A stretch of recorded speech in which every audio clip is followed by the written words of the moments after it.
I sat in a television studio beside the Saudi prince and watched as a Catholic priest was brought before the cameras in handcuffs to denounce Jesus Christ on live satellite broadcast. And I was the one who had written the script he was supposed to read. Every word designed to make him reject his God in front of 4 million viewers across the Arab world. But when they removed his handcuffs and placed him before the microphone and he opened his mouth, the voice that came out was not his. And what it said made the prince fall from his chair. The camera operators abandoned their stations, and every light in the studio exploded simultaneously. Have you ever been so certain you controlled the narrative that you forgot the author of the universe might have his own script? My name is Fahad Salman Al-Rashid. I am 30 years old, and on October 7, 2022, I served as the religious content director for a private satellite broadcast orchestrated by Prince Majid bin Khalid in a studio compound outside Riyadh, Saudi Arabia, during which a detained Filipino priest named Father Emmanuel Reyes was brought before cameras and ordered to read a written denunciation of Jesus Christ. I had no idea that the priest I had helped put in that chair would become the vessel through which Jesus himself would speak directly to every person in that studio and destroy everything I believed about who holds power over the human voice. I grew up in the Al Nasin district of Riyadh, in a large family home surrounded by a high concrete wall, where bougainvillea grew over the gate and the call to prayer from the neighborhood mosque entered through every window at dawn. My father, Sheikh Salman Abdulaziz al-Rashid, was a senior religious broadcaster who had spent 25 years producing Islamic programming for Saudi state television. My mother, Fahad, came from a family of Quran teachers and wore full niqab. She taught me to read Arabic before I could write my own name. Our home was a place where television screens and prayer mats existed in the same room. Media was worship. Broadcast was dawah. Islam was not something we believed quietly. It was something we transmitted to millions. While other boys spent evenings watching satellite channels or playing football, I sat beside my father in his home studio, learning how to structure a religious segment, how to time a message for impact, how to use silence to hold an audience. By 14, I had memorized the entire Quran. The elders said, "Allah has blessed your parents with a son who will carry the message to the nations." I never missed a prayer. During Ramadan, I fasted with discipline beyond my years. My devotion was real, but it was inseparable from the craft of persuasion. My father taught me that Christianity was Islam's greatest media rival. He said Christian satellite channels were flooding the Arab world with lies, and that priests were the most dangerous figures because they spoke with authority people trusted. He told me that if you could break a priest on camera, you could break the faith of everyone watching. By 19, I was working as a junior producer at a religious media company creating counter-Christian content. I wrote scripts dismantling Christian theology. I produced segments with former Christians explaining why they left the faith. I believed every frame was worship. By 28, I had risen to the position of religious content director at a private media firm with connections to the royal family. I oversaw a team that produced programming distributed by satellite across the Gulf, North Africa, and Southeast Asia. I was engaged to a devout woman named Nof, whose father was a retired judge. I had a career that combined my two deepest passions, faith and media, into a single purpose. I had everything. I had no idea that everything I believed was about to be shattered in a television studio by a man in handcuffs who had no script of his own. Ask yourself this question. Have you ever built your entire life on something you were absolutely sure would never break? The operation began because of a raid. In September 2022, religious police acting on a tip discovered an underground church operating in a worker housing compound in the industrial district of Riyadh.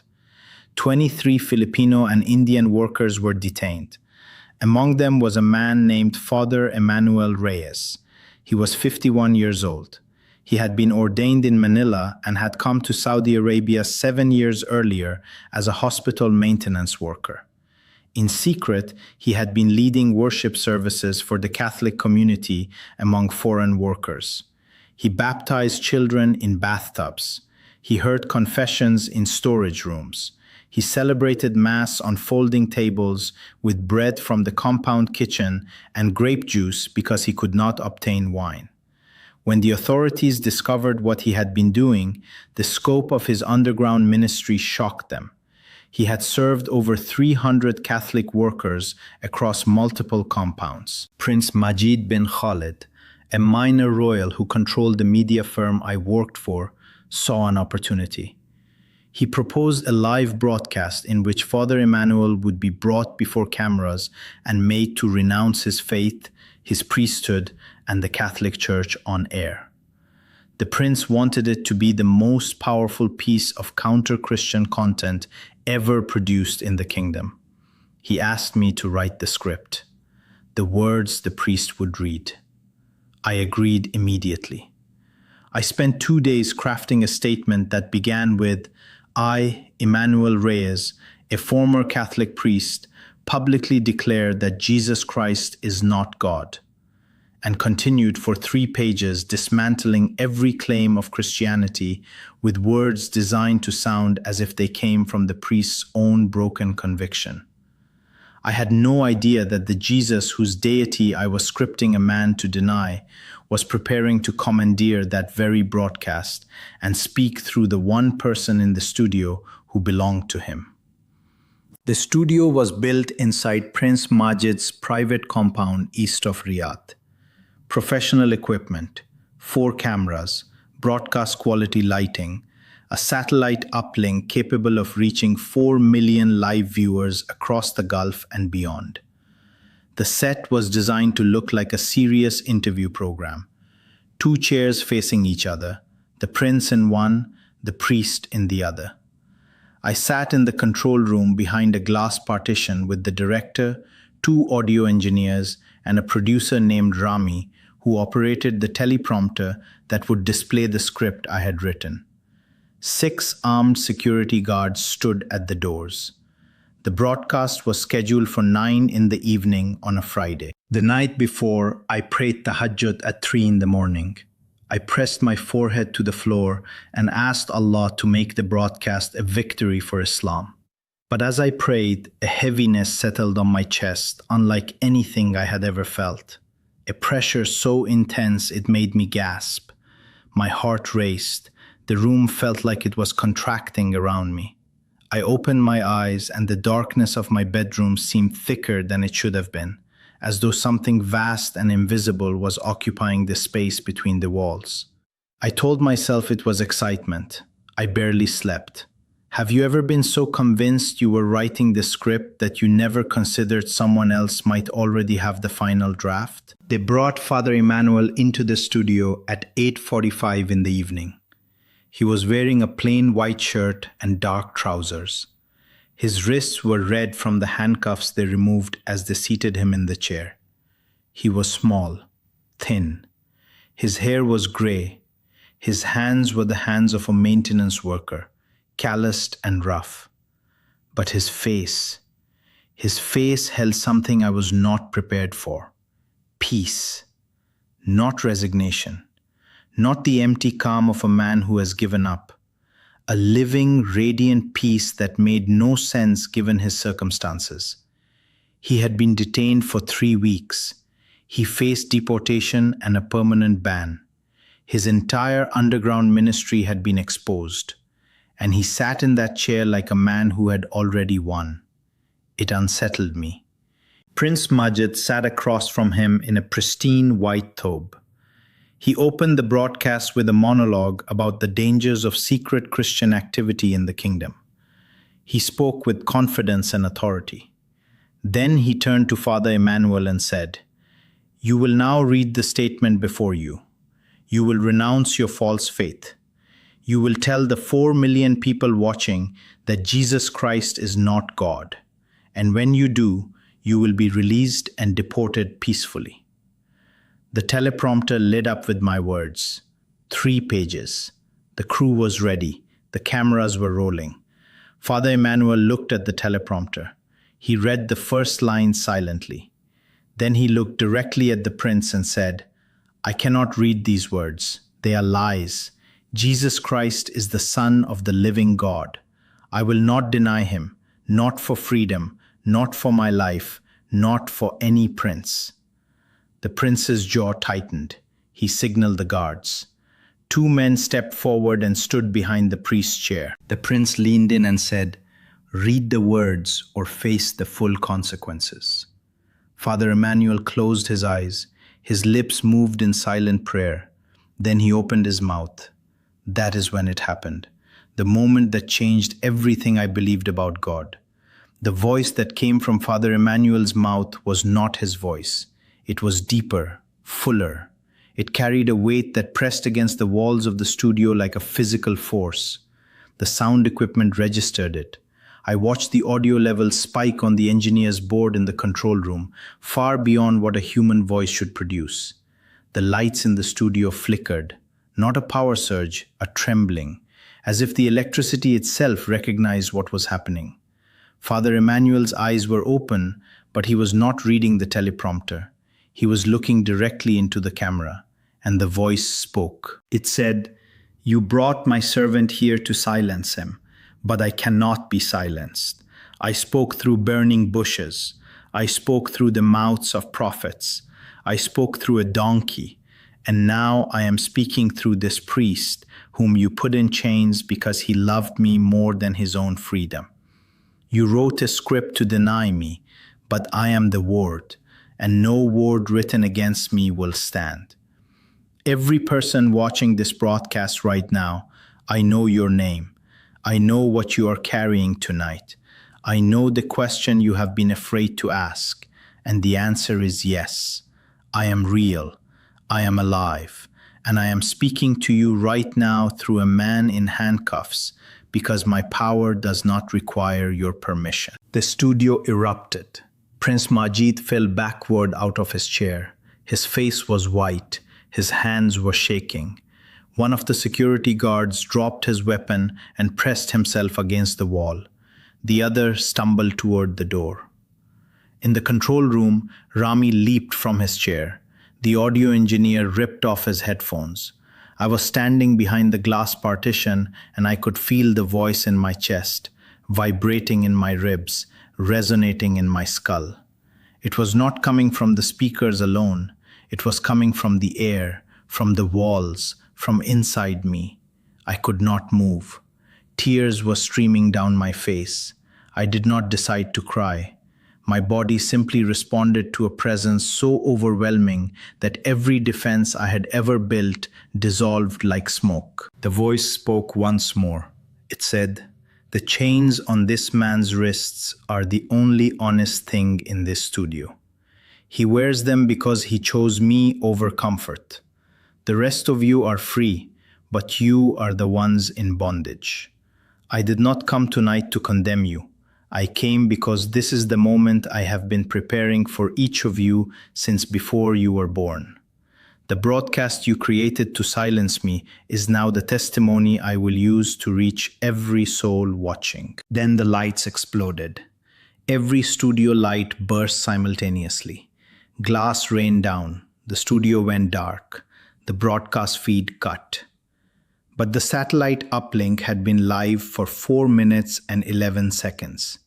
4 minutes of that voice reaching 4 million screens. I was on the floor of the control room. Rami was beside me, weeping. The audio engineer was sitting against the wall, repeating, "God forgive me," in Arabic. Through the glass partition, I could see the dark studio. Prince Majid was on the floor. 2 guards were on their knees, and Father Emmanuel was still sitting in his chair, still calm, still at peace, his hands folded in his lap, his face wet with tears, but his expression unchanged. as if he had always known this would happen. I had no idea that the voice I had tried to script into silence was the same voice that spoke the universe into existence. Ask yourself this question: if the living God can speak through a priest in chains on live television, what makes you think your script is the one that matters? The aftermath was chaos and silence at the same time. Prince Majid ordered the studio sealed. He demanded all recordings be destroyed, but it was too late. 4 minutes and 11 seconds had already gone out to 4 million viewers. Within hours, clips were circulating on encrypted messaging apps. Within days, the footage had reached underground Christian communities across the Gulf, North Africa, and Southeast Asia. Within a week, it had become the most shared piece of underground testimony footage in the Arab-speaking world. And I could not eat, could not sleep, could not pray without hearing that voice reverberating in my chest. 3 days after the broadcast, I found Father Emmanuel. He had been moved to a deportation facility awaiting his flight back to the Philippines.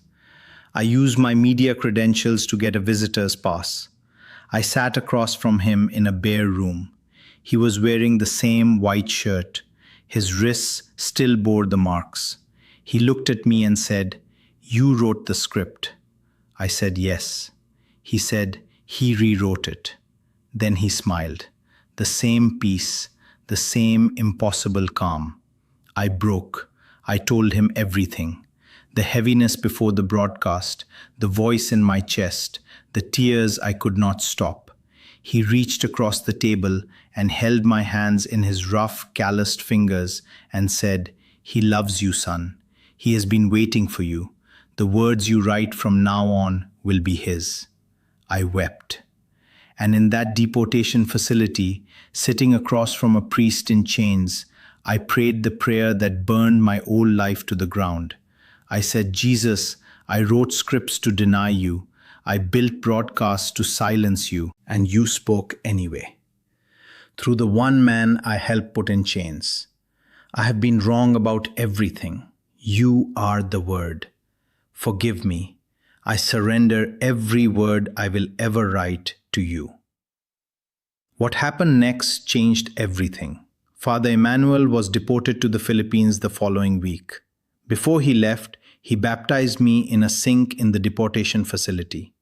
He poured water over my head with his chained hands and said, "In the name of the Father, the Son, and the Holy Spirit." Rami, the teleprompter operator, was standing in the doorway. He was weeping. He gave his life to Christ that same day. Within 3 months, 4 members of the production crew had come to faith. One of the security guards, a man named Fahad like me, contacted me in secret and said he had not slept since the broadcast. He surrendered to Jesus a week later. I chose the baptismal name Luke because Luke was a man who understood the power of a written testimony. I had no idea how much that name would cost. My father found out through a colleague at the State Broadcasting Network. He called me to his home studio, the room where he had taught me everything I knew about media. He sat in his chair, surrounded by his equipment and his awards and his 25 years of Islamic broadcasting. His face was gray.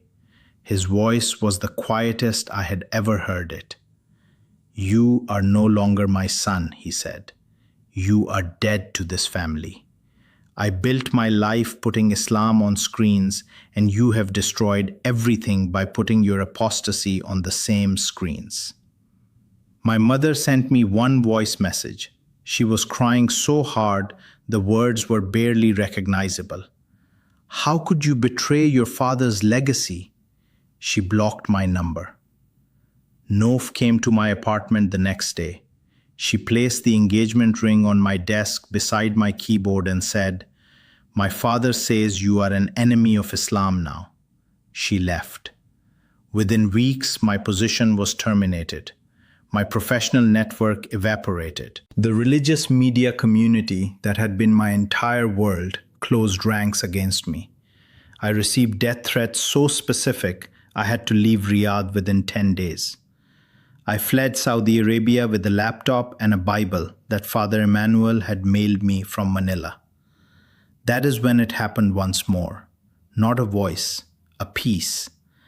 Deep and immovable and completely unrelated to any circumstance. I had lost a career built on silencing the truth, but I gained everything that truly matters: Jesus Christ, forgiveness, and a voice that could never be scripted by anyone but Him. It was in a European city I cannot name that I met Carla. She was a Filipino Christian woman working with a ministry for persecuted believers from the Gulf. When I told her I had been the man who wrote the script Father Emmanuel was supposed to read, she covered her mouth with both hands and wept. She said, "Father Emmanuel told our church to pray for the man who wrote this script. He said God was going to save you." We were married 6 months later in a small ceremony. Father Emmanuel officiated by video call from Manila, his face filling a laptop screen propped on the altar, tears running into his smile. Rami flew from the Gulf in secret to serve as my witness.